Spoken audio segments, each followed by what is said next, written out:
The first meeting at Vesper Gate. The station called Vesper Gate floated above a pale blue world, full of noise and movement and smells that spoke of hundreds of species trading and surviving together. And into this chaos came Captain Erix of the Karth Empire. His kind were born on a heavy planet where storms carved mountains and the air itself could crush weaker lungs. And so he walked through the crowded docking bay with the calm of a creature that had already beaten its world into submission. His eyes were narrow, his dark hide patterned with the scars of both battle and gravity. The reports had said that a new race called humans had requested trade with the Karth, a young species from a small world in the outer spiral arm, and that they were fragile but inventive. Erix expected softness, noise, and panic because every weak race he had ever met tried to hide fear with words. Yet as he stepped from his shuttle and the airlock hissed open, the first thing he saw was not fear, but order. 5 humans waited, by the rail in gray suits with orange bands, their posture steady, their faces uncovered. Their leader, a small woman with dark hair and sharp eyes, stepped forward and said, "Captain Erix, welcome to Vesper Gate." Her voice carried without shouting. Her badge read Commander Maya Ortiz. Erix bowed with the Karth gesture of respect, a palm pressed against the chest. "We thank your station for passage and trade." He meant to speak more, to measure her by tone and stance, but the deck trembled underfoot, and a metallic groan echoed through the corridor. The floor tilted slightly, a sound of rending steel came from beyond the bulkhead, and a red alarm cut through the air. Maya did not scream. She turned her head toward a nearby console and said, "Hydrogen line breach. Corridor C12. Fire teams with me. Captain, if your people can guide civilians, take the market section. Keep them calm." Erix looked at her for the space of one heartbeat and then nodded. Action was language enough. He barked orders in his own tongue, and his crew of heavy-limbed soldiers spread into the open market. While she and her team sprinted toward the source of the explosion, he moved among the stalls where smoke began to curl from ventilation shafts. People shouted in 10 dialects. A child slipped on spilled oil. Erix caught the child's collar and set him upright with one smooth motion. His voice, trained for command in the roar of storms, cut through the panic. "This way. Follow the blue lights. Do not run. You will breathe." He took a fallen table and used it as a shield when another small blast sent debris across the floor. He pushed a group of civilians through an emergency hatch, then turned back for more. His second-in-command, Frail, tried to object, saying that Karth officers did not take orders from outsiders, but Erix answered only, "We save them, then we talk." It was the creed of Deathworlders, simple and old. Strength is proven in what you protect. In Corridor C12, Maya and her 3 teammates found heat so intense it made the air shimmer. A hydrogen line had split along a joint, and sparks from a damaged conduit were flirting with invisible fire. The safety systems had failed when the pressure surged. One engineer slid forward on his knees, shouting data. The medic unpacked foam canisters. Maya saw the pressure reading rise again and understood they had seconds before the corridor became a furnace. She yanked a panel open, spotted a narrow maintenance hatch, and without hesitation crawled inside. The space was narrow, metal burning against her suit. Her breath came shallow as she felt along the pipes until her hand hit a bypass wheel half hidden behind old weld lines. It should not have been there. But humans had built this station, and humans often left shortcuts for emergencies. She turned it. Once, twice, and the hiss softened. The engineer shouted that the pressure was falling. She backed out, her arms trembling, her visor fogged. The fire alarms flicked from red to amber. The line sealed itself under reduced load. Erix reached the junction as the humans were finishing the patch. He saw Maya emerge, sweat dark on her neck, suit blackened around the elbows. There was no triumph in her face, only the calm of work completed. "You entered a hot line," he said, his voice rough. "It was the line we had," she answered simply. "Your people moved the market crowd like a tide. That saved more lives than my crawl space." Around them, the noise was fading. Power, rerouted, doors unlocked, and frightened vendors began to right overturned shelves. A Karth child clung to a human technician's hand. The sight made something stir in Erix. Not pride, not shame, but curiosity mixed with respect. He had seen many species collapse under far less danger, yet these humans treated a crisis like weather, something to navigate instead of fear. He noticed how they checked each other's gear, shared canteens, and spoke quietly to the injured. Even their smallest motions carried purpose. When the all-clear sounded, Maya offered him a drink bottle. "Dehydration sneaks up on you in recycled air," she said. He accepted, more out of politeness than need, but the gesture felt equal. "Commander Ortiz," he said, "the Karth owe you thanks." She smiled faintly. "Then share a meal with us. We eat after every near miss. It reminds us why we keep doing this." Eric's tilted his head. "You celebrate almost dying?" "We celebrate not dying," she said. "There's a difference." That reply lingered in his mind as they walked to the canteen. The corridors still smelled of burnt metal, but laughter had already returned. Humans could rebuild mood as fast as they patched hulls. In the canteen they served simple food, dense and savory, and Eric's found it surprisingly strong for a species from a lighter world. He watched them eat, joke, and clean their tools in the same motion, as if danger was just another guest at the table. When the meal ended, Maya asked him about Karth Prime, and he spoke of magma storms and hunting grounds where the air could strip paint. She listened without flinching, and when he asked about Earth, she told him of ice, deserts, and cities so dense they built upward to chase sunlight. She said humans learned early that life was cheap unless they made it worth defending. Eric's understood then that these small creatures were not fragile. They were forged by a world that forced them to cooperate or vanish. The station lights dimmed to night cycle. He rose to leave, feeling the pull of new questions. He had come to trade minerals and information, but what he had found was a species that carried the same fire he saw in his own people. As he looked once more at Maya Ortiz, tired yet unbowed, he thought that perhaps the galaxy had never seen true deathworlders until today, and the thought filled him not with fear, but with something close to hope, proof of the hard world. The next day, the fleet of the Karth Empire and the small human expedition prepared for a joint survey of a dead moon that circled a red dwarf star on the edge of mapped space.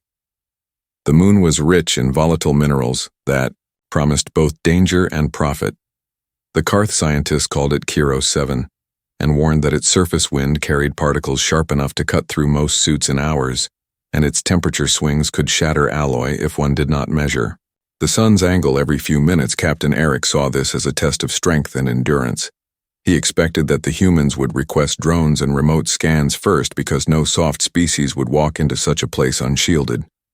But when Commander Maya Ortiz and her crew stepped into the shuttle bay, they carried hand tools, portable scanners, and rolls of reinforced foil they called emergency skin. She gave a short briefing in calm words that carried a rhythm of experience. She said every place that could kill them was a teacher, and that the goal was to listen to what the world would tell them before it took their lives. Eric's listened in silence, trying not to show interest yet feeling it all the same. When they landed, the ship trembled under the first wave of dust impact. The moon's air was thin and hot by day, and the light came through like red smoke. Every step stirred grains that hissed against the suits.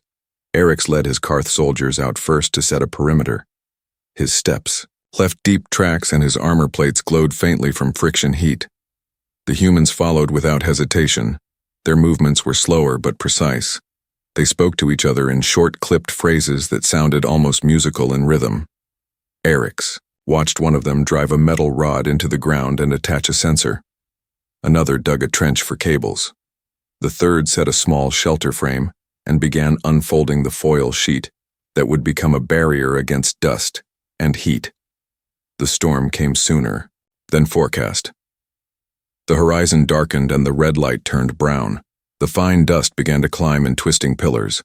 The Karth instruments howled warnings, and Eric's ordered fallback to the shuttle, but Maya's voice came over the comm channel firm and controlled. She said they would not reach the shuttle before visibility dropped to 0, and that they had to make camp where they stood. She ordered her team to anchor the foil sheets between 2 rock ridges and use the cargo sleds as supports. The Karth commander hesitated for a moment, because his instincts told him to dig in and face the storm in the solid hull of his ship. But he watched her people already moving with efficiency that came only from practice. They did not argue with the wind. They bent around it and built shelter in its path. When the storm hit full force, the world disappeared outside the thin barrier. The sound was like knives scraping on glass. The Karth huddled near the humans inside the dim glow of emergency. The air smelled of heated plastic and metallic dust. The temperature dropped sharply and ice formed at the edges of their visors. Yet the humans moved calmly. They checked filters, distributed heat packs, and told quiet jokes about other storms on other worlds. They spoke of Antarctica and Sahara and Mars as if they were old friends. Eric's felt an uneasy respect grow in him because he could see that they were not simply enduring the danger. They were comfortable with it, as if it reminded them of home during the long hours of the storm. Maya told Eric's that her planet had never been gentle. She spoke of jungles that could drown a man in air alone, of oceans that swallowed ships for centuries, and of deserts that burned the skin off those who forgot water. She said humans had learned to adapt, not because they were the strongest, but because they refused to die alone. They always moved together, shared food, warmth, and hope. That was the secret of survival on a hard world. She said this without pride, only as a truth she carried. Eric's thought of his own people who prized strength in silence, and who saw weakness as a wound to hide. He realized that the humans had built their power not on fear of weakness, but on acceptance of it, and that made them even more dangerous. When dawn finally came, the wind faded, and the dust settled in long, red dunes. The foil shelter had held. The humans emerged first, shaking off the powder like animals used to such work. They checked instruments and found that the storm had exposed a deeper mineral vein that scanners had missed. The find would feed both fleets for months. Eric stood at the ridge and looked out at the broken plain. The sight filled him with a strange calm. He had felt alive during the storm, in a way he had not since his training years. He turned to Maya and said, "Your world must be a cruel one to have made you this way." She answered that Earth was not cruel, it was honest. It did not care if you lived or died, so you had to learn to care for each other. Later that day they worked side by side to extract core samples, the Q. Heat rose again and sweat gathered inside the suits. Eric saw a human technician collapse from dehydration. Maya reached him first, sharing the last of her water ration without hesitation. Eric's offered to carry the man to the shuttle, but she refused, and said he could walk if given a reason. She spoke to the technician softly until he stirred and rose, staggering but alive. The Karth commander found himself impressed again, because on his world mercy was rare. But here it seemed as natural as breathing.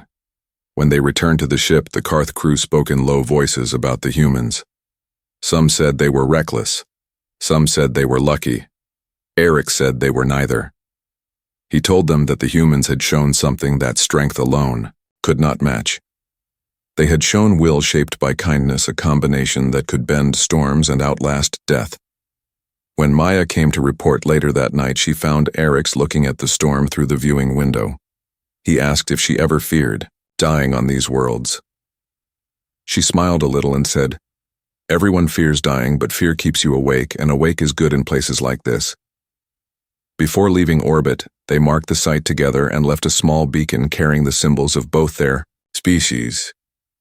It blinked faintly in the red dust light as the ships pulled away. Eric's watched it until it disappeared into cloud, and thought about the line between courage and madness, and how humans seemed to live walking on that line with open eyes. He realized that perhaps true deathworlders were not just those who survived the hardest worlds, but those who learned to turn suffering into strength and fear into care. And for the first time in his long command, Eric's felt the heavy pull of admiration that bordered on awe. He knew that the next time the universe tested them, the humans would not just survive, they would lead, and he would follow willingly. The silent swarm. The silence of deep space had its own weight, and even the battle-hardened crew of the Karth flagship felt it pressing against their scales as the first reports came through the relay net. The frontier beacons were failing one by one at irregular intervals. A sector that had been alive with mining signals and trade routes was going dark like a trail of extinguished fires. At first, the Karth command thought it was piracy, but the last transmission from Outpost 9 changed that. A single grainy image of a cloud moving against the light, a shimmer of silver threads, crawling over metal walls before the feed went black. Captain Eric studied the image again and again while his crew waited for orders. The humans on board, including Commander Maya Ortiz, stood silent near the display screen. She said in her calm voice that it looked like self-replicating biotech, and that the pattern of movement suggested a swarm built for consumption. Not conquest. Eric asked her what she meant, and she said that the swarm did not want territory, it wanted material. It wanted to eat. The joint fleet moved out toward the frontier where the stars thinned and the empty space between them grew wide. The Karth ships formed a spearhead with their thick armor and heavy pulse cannons while the smaller human vessels moved in, the gaps using faster thrusters and flexible formations. They reached the coordinates of Outpost 10 and found nothing but fragments turning slowly in the dark. The wreckage glittered like frozen rain. When they sent probes into the debris field, the probes went silent within minutes and their shells began to dissolve under a crawling film of gray iris, ordered immediate withdrawal, and the swarm followed. The sensors drew its shape in cold green lines, a living storm of micro-machines, and organic strands spreading across kilometers moving with a slow hunger. The Karth opened fire, their beams slicing through the void. Each pulse cut swaths of burning silver, but the swarm split and flowed around the blasts the Karth ships fought with. Discipline, but Eric could see the enemy adapting even as they fired. Maya's voice came again over the command channel, steady as stone. She said they had to change tactics because this thing learned faster than they could destroy it. She proposed a plan that sounded reckless even to a deathworlder. She said they would draw it toward a gravity rift nearby where a field of debris from an old asteroid mining war still orbited. They would use the wrecks as traps packed with reactor fuel and heat lures. If timed right, they could burn half the swarm before it adjusted. Eric studied her face through the comm feed. Her calm reminded him of soldiers who knew they might die but had already accepted it. He asked how many ships she needed. She said 3 Karth heavy cruisers for bait and 2 human frigates for control and detonation. He gave her what she asked for. The formation shifted like a living creature. The bait ships powered up their reactors to full output, throwing heat signatures, like suns. The swarm followed the heat, its countless bodies glittering like frost as it closed in. The human frigates darted through the wreck field, planting small fusion cores among the debris. Eric watched the timer drop toward 0. He saw Maya's ship dive closer than any sane pilot would dare, skimming the edge of the rift as her crew counted down. When the cores ignited, the space around them turned white. The light flooded every sensor. The swarm screamed across the radio in bursts of static. The shockwave tore through its front lines and scattered the rest. Eric gripped the rail, feeling the vibration through the hull. When the light faded, half the swarm was gone, turned to drifting ash. The other half recoiled and began to scatter into smaller clouds. Maya ordered her ships to regroup. The victory was real but incomplete. The swarm had learned. It began to split into hundreds of smaller clouds, each one too small for the big guns to hit. The fleet had survived, but the war had only started. They returned to Vesper Gate to warn the command council. The station that had once smelled of spice and oil now smelled of burned ozone and fear. The Karth wanted to build a wall of guns around the sector. The humans said walls only slowed. The inevitable. Maya said they needed to understand what the swarm wanted. Eric said it wanted to feed, and that hunger never stops. She looked at him and said, then they had to make it choke. The council argued for hours until a signal interrupted them. A mining colony on the far edge of the belt had gone dark. The images that arrived showed the same silver rain, spreading across domes and towers. Eric clenched his fists. His people had families there. The humans did not speak. They moved straight to planning. Within a day, the joint task force was ready again. This time they mixed crews, human and Karth, together on each ship. The humans brought improvisation, the Karth brought endurance and discipline. They learned each other's tools, fast.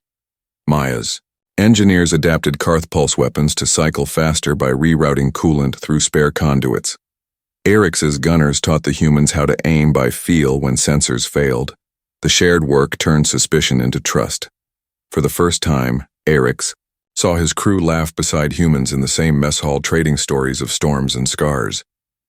He began to think that maybe this alliance was not just strategy, but survival written in flesh.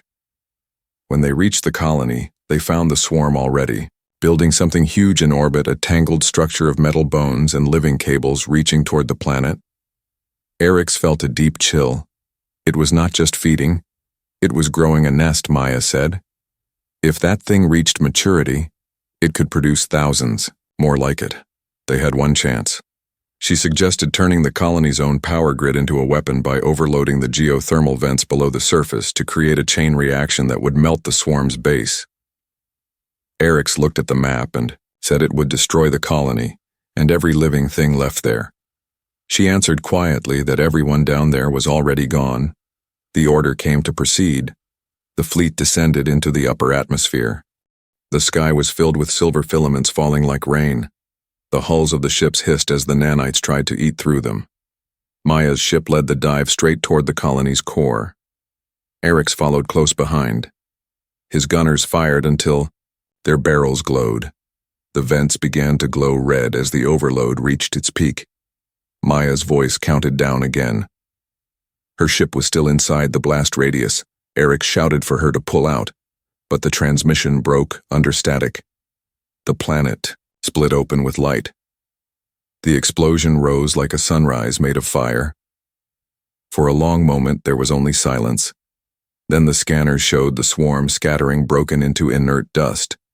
The structure in orbit crumbled and fell into the atmosphere, burning. As it fell, Eric's called again, and finally her voice came back, faint but alive. She said the human ship had taken damage but would hold. They had done it. The fleet limped away, leaving the red world behind. That night at Vesper Gate, the survivors gathered, in the wide hall that had once been a market. Now it was a memorial. Every species there looked at the humans differently now. They were not just clever or brave, they were relentless. Eric's stood beside Maya as the council raised the flag of the Joint Command. He whispered that his people had once believed they were the only true deathworlders. She answered softly that the universe was big enough for more than one kind of survivor, and that maybe together they could teach it to fear them, both. The room fell quiet as the stars outside shifted in their long orbit, and the war against the silent swarm began anew. Price of fire. The alarms at Vesper Gate began before dawn. The deep, slow sound of something gone wrong at the heart of the station. The swarm had returned, and this time it was not a whisper at the edge of scanners, but a storm rushing straight through the defense grid. The first signs were the sensors showing faint clouds too small to track, then the smell of burning insulation and the sound of metal creaking like an old beast waking from sleep. Captain Eric's of the Karth ran through the corridor toward the command deck, his heavy steps shaking the floor as he passed engineers and soldiers rushing to their posts. Commander Maya Ortiz was already at the controls, her hands moving fast across the screens. The swarm had slipped in, hidden among the wreckage of old ships in the docking bay. It was eating its way inside and spreading through the lower decks. Eric's ordered the blast doors sealed, but Maya shook her head, saying it would trap hundreds of workers below. She called for manual overrides, and her people went running into the smoke with torches and plasma cutters. They carried cans of chemical foam, strapped to their backs, and used it to slow the silver creeping film that moved across walls like a living shadow. The Karth troops followed them with heat rifles and sonic bursts that shook the metal and tore the small swarm clusters apart. The humans worked in pairs, one burning the swarm, the other patching the breaches. The air grew thick and hot, and every breath tasted like iron and smoke. In the central hall of the lower deck, a breach opened in the floor where the swarm had eaten through. Power conduits. Sparks danced in the air. The humans dragged emergency barriers into place while Karth soldiers formed a circle around them. Eric's joined them in the fight. His claws were covered in armor plating, and his rifle glowed from overuse. He shouted orders and moved with the precision of a veteran hunter. Maya called over the comm to reroute the reactor output to auxiliary vents and turn the heat traps on. The traps had been designed by human engineers weeks earlier after the first attack. They were simple barrels filled with flammable gel placed at choke points around the station. When ignited, they created walls of fire that the swarm avoided. The traps lit up one by one. The hall turned into a maze of red flame and moving shadow. The swarm shifted its shape to escape the heat, crawling over the ceiling and falling in strands like molten rain. Eric saw one strand land on a Karth soldier and burn through his armor. The man fell screaming. Maya ran forward and sprayed foam over him until the movement stopped. She checked his pulse, then looked at Eric's and shook her head. The loss cut deep, but there was no time to grieve. The swarm kept coming, and the only choice was to fight or die.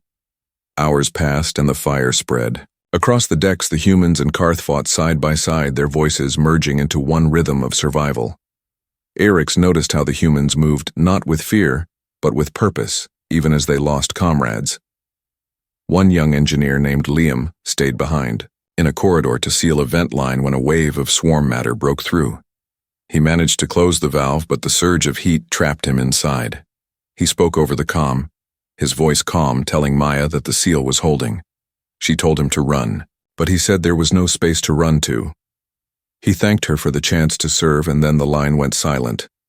The explosion that followed sealed the corridor and stopped the swarm from reaching the reactor. When the fires finally died, the station was scarred.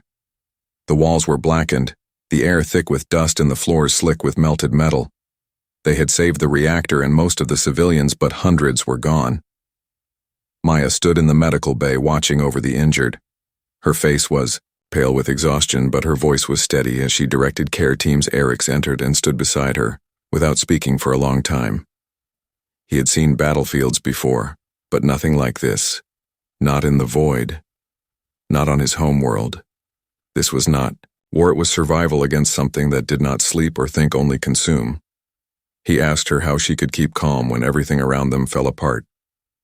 She answered that fear was natural, but it could not be allowed to lead. She said that on Earth, when disasters came, the first to move were always the ones who understood that saving one life at a time was how humanity had survived its own death. That evening, the survivors gathered in the hangar bay for a remembrance. The air smelled of fuel and incense, a human ritual that burned herbs to honor the dead. Maya stood at the front holding a small light in her hands. She spoke of Liam and the others not as soldiers, but as people who had chosen to stand in the heat, so that others could live. She said their strength was not in muscle or bone, but in the will to care even when it hurt. Eric's listened in silence and felt something shift inside him. The Karth honored their dead with silence and fire, but the humans did something else. They remembered. They shared stories and laughter, even through tears. They refused to let the dead fade into numbers later. Eric's went to the observation deck where the stars burned cold beyond the glass. He looked at the reflection of the humans. Below, working to rebuild what had been lost, Maya joined him, still in her soot-stained uniform. She said the swarm would return, that it was learning faster now. He asked how she could speak of hope when they might all die tomorrow.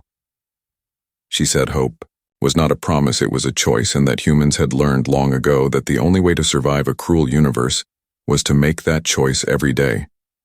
He turned to her and said that his people once believed they were the only ones who could look at death and not blink, but now he knew better.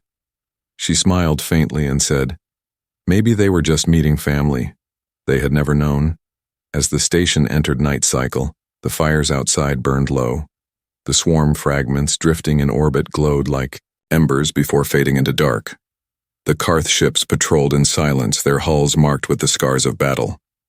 The humans began to rebuild with their usual stubborn energy, welding new panels over the broken ones, singing as they worked. Eric's watched them and thought that the price of fire was high, but it had shown him a truth no empire could teach. Strength alone could not save a species from extinction, but strength joined with compassion could make even death hesitate. He knew the war was far from over, but for the first time he believed they might truly have a chance, because the humans had taught him that courage was not the absence of fear, but the will to stand in its light until the storm passed. The bold design, the battle, Scars on Vespergate had barely cooled when the new council gathered in the command chamber to plan what everyone knew might be their last stand. The swarm had been driven back once, but the latest scans showed it rebuilding beyond the frontier, gathering into a mass larger than before. Commander Maya Ortiz stood at the central table surrounded by hollow maps and tired faces. Human and Karth officers alike carried wounds both seen and unseen. The air inside the chamber was heavy with exhaustion, but also determination.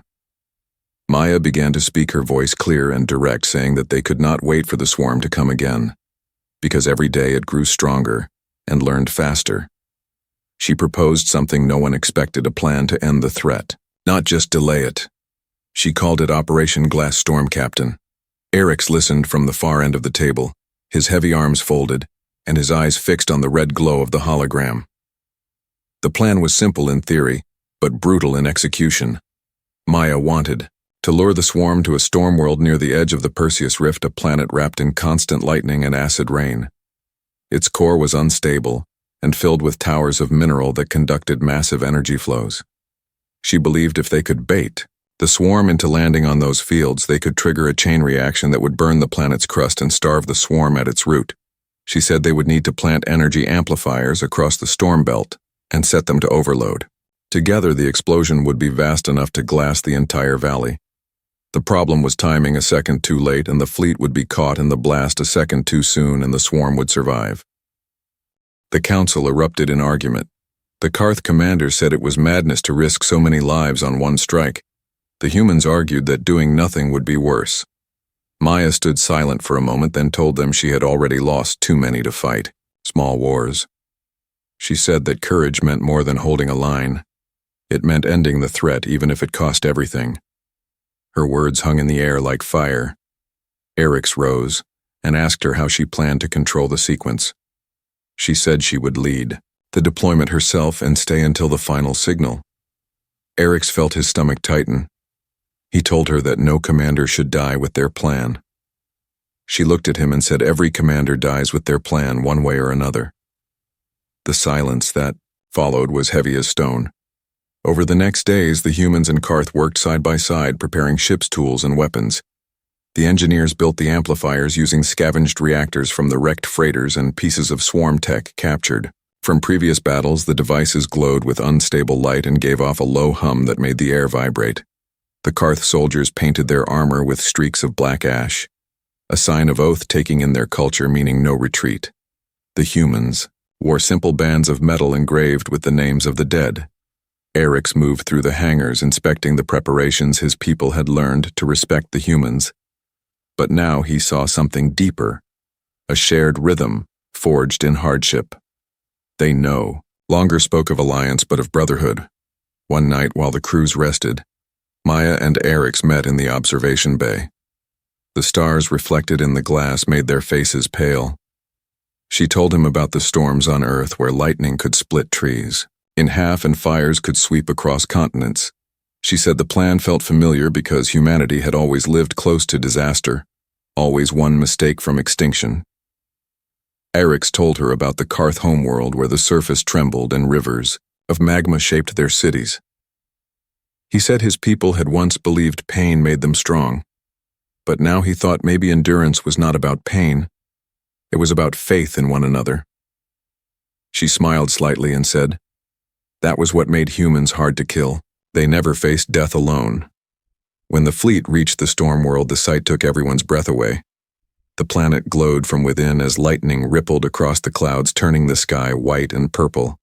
The surface boiled with vapor vents and rivers of liquid minerals that shone like mirrors. Maya stood on the bridge of her ship Horizon 1 and gave the signal to begin. The Karth cruisers descended first to clear landing zones while human dropships followed carrying the amplifiers. The air was thick with static and every movement made the hulls crackle. Eric's led one of the ground teams, planting towers into the rocky ridges, each tower pulsing with energy that made the ground shake. The swarm arrived sooner than expected. It came as a glittering wave across the sky, thousands of fragments converging into one living storm. The first wave hit the upper atmosphere and burned in flashes of light, but the rest descended through the fire. Maya's voice came over the comm. channels telling every team to stay focused and finish the setup. Eric's squad fought in the open as the swarm rained down in threads of silver. They fired until their weapons overheated, and then used their blades cutting the creatures apart, by hand. The heat was unbearable and the air filled with smoke and dust, but still they worked. The amplifiers were planted one by one, each linked by a thin energy line glowing blue against the red landscape. As the last tower was set alighting, bolt struck the ridge and split the ground beneath them. Maya's ship was still in orbit directing the sequence Eric's called for extraction, but she said the atmosphere was too unstable. He and his team would have to move to the high plateau to get a clear signal for detonation. They climbed the ridge through rain and debris, the swarm crawling behind them like a tide. At the top, he could see the towers stretching for miles, their lights blinking in rhythm like a heartbeat. The plan was ready, but the human ship reported interference from the storm that made remote detonation impossible. Maya said she would come down to trigger it manually. Eric shouted that it was suicide, but she had already launched. The shuttle came through the clouds, trailing sparks landing hard on the ridge. Maya stumbled out carrying a control core strapped to her chest. The wind tore at her suit. She smiled at Eric's and said that if this worked, they might actually get a quiet night's sleep. He wanted to stop her, but there was no time. The swarm was closing fast, a wall of metal and light. She ran to the center of the plateau and connected the core to the relay. The lights of the towers turned white one by one. Eric saw her raise her hand to signal the final command, but the swarm hit them like a storm of knives. He ran forward, cutting through the mass to reach her. She turned her head just long enough to meet his eyes and said, "This is how you make the universe remember us." Then she hit the trigger. The ground shook and light swallowed everything. The sky turned to fire and the swarm screamed across every frequency before vanishing into dust. The explosion rolled across the planet's surface, turning mountains into glass and rivers into vapor. Eric's felt the shockwave lift him, and then silence. When he woke, his armor was cracked and the world was a sea of ash. He called out for her, but there was no answer. Only the burned towers remained standing like monuments against the rising dawn. The plan had worked. The swarm was gone, but the cost was written in fire. When the rescue ships arrived, they found him still standing among the ruins, staring at the horizon. The storm world was quiet for the first time in centuries. He told them that the humans had taught him what it meant to fight not for glory or power, but for others, and that the Karth would remember this day as the day they learned the meaning of courage, shared in blood and flame. He looked up at the stars and whispered a vow that as long as the Karth lived, they would guard the memory of those who stood on the storm world and burned bright enough to save them all. The descent into the storm, the world that waited below them, was a cauldron of fire and lightning, a place where no machine should fly and no living thing should breathe. Yet that was where humanity and the Karth had chosen to make their stand. The storm planet known as Kyros. Inferna spun beneath the fleet like a burning jewel, its clouds flashing with energy so powerful that even the shields of their ships trembled under its touch. Captain Eric stood on the command bridge of his flagship, watching the storm twist and churn through the viewing glass. His scales caught the red light as thunder rolled across the atmosphere. The plan called for precision. Every tower must be planted and linked before the swarm arrived, or the trap would fail, and all would die. Commander Maya Ortiz was already below, leading the first landing teams. He could hear her voice over the comm steady, despite the chaos, telling her crews to keep formation and watch their footing. Irix ordered descent. The heavy Karth transports plunged through the upper atmosphere, their hulls glowing from friction. Lightning danced along their flanks, turning them into falling suns. Inside, soldiers gripped their harnesses while alarms blared. Every strike felt like a hammer blow. The ships bucked and swayed but held course.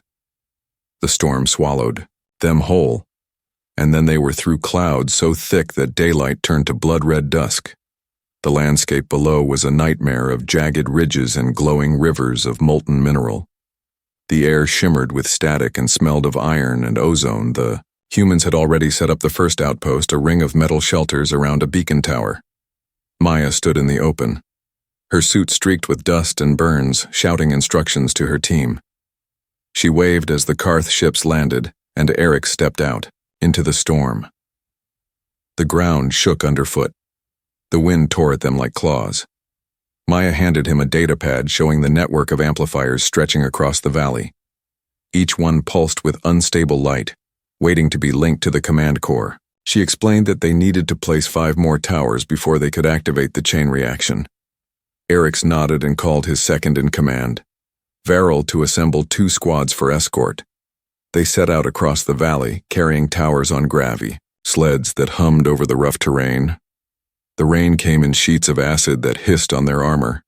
The ground steamed with every step. Their sensors flickered and died under interference, forcing them to navigate by sight and instinct. The humans. Led with remarkable focus, Maya's people moved like climbers, trusting one another's footing without question. When one slipped, another caught the harness without breaking stride.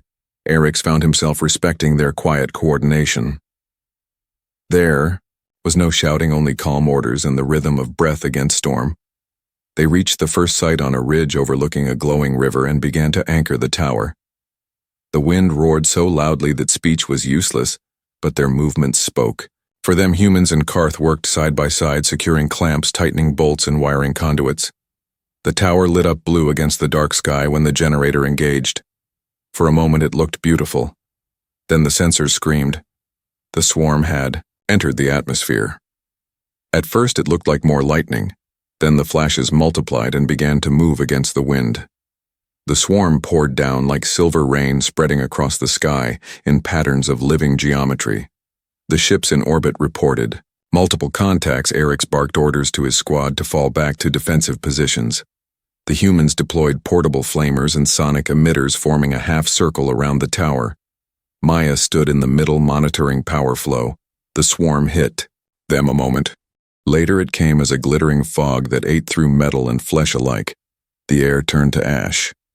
Eric fired his rifle until it melted in his hands, then drew his blade, which glowed from the heat.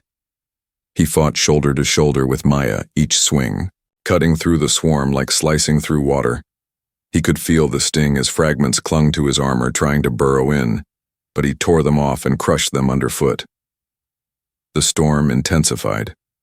Lightning struck the ridge again and again, showering. Sparks across the field. Maya yelled over the comm for all teams to continue planting towers. The swarm was everywhere, but they had no choice. They had to finish or the plan would fail. Eric's people moved in pairs, covering one another, while the humans carried components through the fire.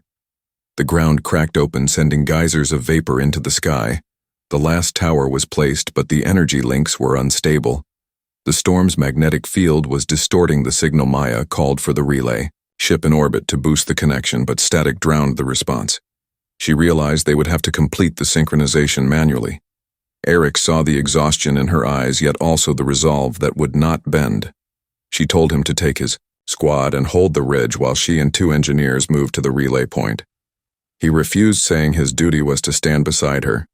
She said he was standing beside her by keeping others alive, and then she was gone, running into the storm with the core on her back.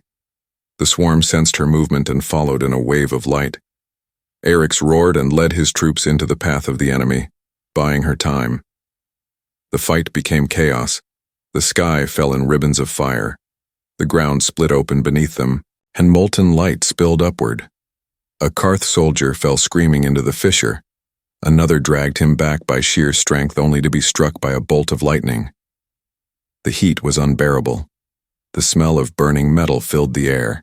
Eric's vision blurred, but he kept fighting, his claws tearing through the swarm's living tendrils. He did not know how long it lasted, only that when the horizon turned white, he thought for a moment the planet itself was dying. Then Maya's voice came through, the comm faint but clear, saying the towers were linked. She said they had 60 seconds to clear the blast radius. Eric ordered retreat, but most of his soldiers were already down. He grabbed the nearest survivors and pushed them toward the transports. The wind screamed around them as they climbed the ridge again. The clouds above were turning from red to blinding white. The swarm realized too late what was happening and surged toward the valley, trying to escape. Eric reached the top of the ridge, and turned back just in time to see Maya standing by the relay tower. Her figure was small against the storm, but her posture was unbroken. She looked up toward the orbiting ships and gave the signal. The towers erupted in a chain of blue fire. The entire valley became a sun. The light consumed the swarm and rolled outward like a tidal wave. The explosion swallowed everything in heat and thunder. Eric's felt himself lifted off his feet and thrown into the air, then nothing. When he woke, the world was silent. The storm had ended. The sky above was gray and still. The valley below was a lake of glass stretching to the horizon. His armor was cracked, his body burned, but he was alive. He looked around and saw survivors crawling from the wrecks of transports, some human, some Carth, all covered in soot and ash. He searched for Maya, but there was only her beacon lying half buried in molten rock. He picked it up and pressed it to his chest. The signal light blinked once, then faded. He called the fleet and told them the swarm was gone. The sky sensors confirmed no movement, no signal, just the echo of radiation. The trap had worked. The storm world was dead, but it had taken the enemy with it. Eric stood on the ridge with the surviving crews as dawn broke through the clouds. The light was weak, but real. It glimmered on the glass plain like water. He raised Maya's beacon high and said to his people that this was not the end but the beginning, because now both Carth and humans knew what they were capable of when they stood together. He told them that courage was not born from safety, but from standing in the storm and refusing to kneel. He looked at the horizon and whispered her name, knowing that somewhere in the silence she would hear it after the fire. The dawn on the storm world was unlike any other the survivors had seen before. It came slow and red through the haze that hung over the broken valley, and for the first time since the war began, there was no sound of swarm activity. No tremor of movement beneath the soil, only silence and the distant rumble of cooling rock. Captain Eriks stood at the edge of the glass plain staring at the reflection of the rising sun. He had seen battlefields covered in ash before, but never one that shimmered like water. The surface of the planet was fused into crystal, the remains of millions of swarm fragments trapped beneath it like fossils of light. The air was thin and heavy, but it carried no threat anymore, just the weight of memory around him. The surviving humans and Carth moved slowly through the ruins, collecting what could be saved, marking the spots where friends had fallen. The war had ended, but victory tasted hollow. The fleet above sent word that the sensors confirmed it. The swarm signal was gone across every band of detection. They had destroyed the core intelligence that directed it. The galaxy's frontier was safe again. Yet no one celebrated. Eriks's armor was cracked and scorched, his claws blackened by fire. He wore no helmet now, letting the cold air sting his face. Beside him walked Commander Maya Ortiz's second officer, Lieutenant Chen, carrying a scorched data pad, the last recordings from her suit. They had found no body, only her beacon buried in molten glass. Eriks had placed it on a stone near the ridge and declared it her resting place. He had carved her name into the rock using his own claw, so that even when the storms returned, the wind would remember in the following days. The joint fleet began its withdrawal. The Carth ships carried their wounded, and the humans took the task of repairing what little remained of the outposts along the sector border. The councils from both civilizations sent messages of honor and mourning. They called it the Alliance of Vespergate to mark the bond formed in fire. The humans offered songs to the dead, voices rising in quiet harmony through the hangars, while the Carth lit pyres of blue flame on their decks, letting the smoke drift into space. Eriks attended both rituals, feeling that he belonged to both, yet not entirely to either. The war had changed him. He no longer thought of the Carth as a species apart from the rest of the galaxy, and he no longer saw humans as fragile strangers. They had become mirrors of what his people might have been if they had learned compassion before conquest. On the final night before departure, the survivors gathered in the main hall of Vespergate, the same place where they had first met months earlier. The walls still bore scorch marks from the first attack, but now they were covered with banners showing the emblems of both species intertwined. A single long table ran down the center, covered in plates of simple food and metal cups of clear water. No alcohol, no ceremony, only quiet unity. Maya's crew sat together telling stories of the storm world, laughing softly through tears. Eric's listened as Chen described how Maya had once fixed a reactor by welding it shut with a kitchen torch. Another engineer told how she had stayed awake for 3 days during the first swarm assault without losing her voice. When the laughter faded, Eric stood and spoke, his deep voice filling the hall. He said that his people once believed strength meant surviving alone, but the humans had shown them a harder truth, that strength meant standing together even when the sky fell.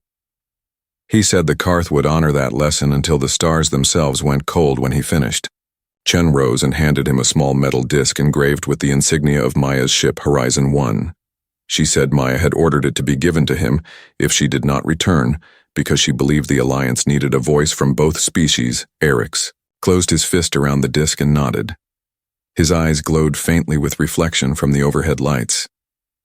He said that his homeworld would build a monument, not of stone, but of flame, that would burn every cycle in memory of this day, and that the first flame would be lit with fire from a human ship's engine.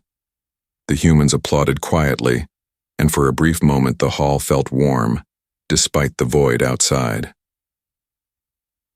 The next morning, Eric stood on the observation deck as the fleets prepared to separate.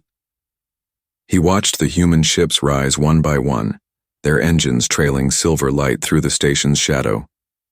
He felt a strange ache in his chest, something that was not grief, but something deeper, a connection that distance could not break. The comm line chimed open and Chen's voice came through saying that the humans would patrol the border jointly with the Karth from now on, that no world under their protection would ever face the swarm alone again. Eric's replied that the Karth fleet would guard those patrols as if they were guarding their own blood. He told her that humans had changed the way his people understood the word warrior. They used to think it meant power. Now they knew it meant sacrifice. Later that day, he returned to the storm world alone in a small shuttle. He landed near the glass ridge where Maya's beacon still rested. The sky was clear, and the horizon glowed like a sea of rubies. He knelt down, placing his hand on the warm glass. The surface reflected his face, and for a moment he imagined hers beside it, smiling with that same steady calm. He spoke softly, saying that the galaxy was wide and cruel, but for the first time in his life he did not fear it. He said that humans had reminded him that even death could be faced with honor and love. He promised her memory would travel in every ship's oath and every battle cry. He then stood and activated a beacon transmitter, projecting a signal of peace into the void, repeating, "In every known language we are the guardians of the living world. We are those who stood in fire and did not fall." Years passed, and the story of Vesper Gate spread across the galaxy. Some called it the Day of Fire. Others called it the Dawn of Steel. On dozens of worlds, statues were built showing a Karth warrior and a human commander, standing side by side facing the storm together. The younger generations of both species grew up hearing their names not as myth, but as history. The Alliance prospered. New colonies rose under shared banners, and fleets of mixed crews explored farther than any had before. Eric's grew older, his scales dulling, but his spirit unbroken. Every year he returned to the glass valley on the storm world to relight the beacon. He would stand there in silence as the wind swept over the fused earth, and the sun climbed above the horizon, each time feeling as if the universe itself bowed in respect. On the anniversary of the victory, the Council invited him to speak at the dedication of the Great Flame, a monument built in orbit around Karth Prime. The flame burned in a transparent sphere fueled by plasma drawn from both Karth and human ships. Eric spoke before thousands. He said that the galaxy, once believed there, was only one kind of deathworlder, those who fought because they were too stubborn to die. But he said there was another kind, the kind who fought because they refused to let others die. He said humanity had taught the Karth that being a deathworlder was not about surviving the hardest world, but about facing it with open hands ready to lift others. He ended by saying that as long as any being looked at the stars and dared to dream of peace, the spirit of Vesper Gate would live. When the speech ended, the flame brightened, filling the hall with golden light. Eric's closed his eyes and saw again the storm world, the fire, the faces of those who had stood beside him, and he felt no sorrow, only pride and calm. He knew that wherever Maya was, her spirit was part of that light watching, guarding, and guiding. And so, under the endless sky of a galaxy reborn, the alliance of Karth and humans stood firm, united by the memory of the storm, and the promise that death itself would think twice before crossing their worlds again.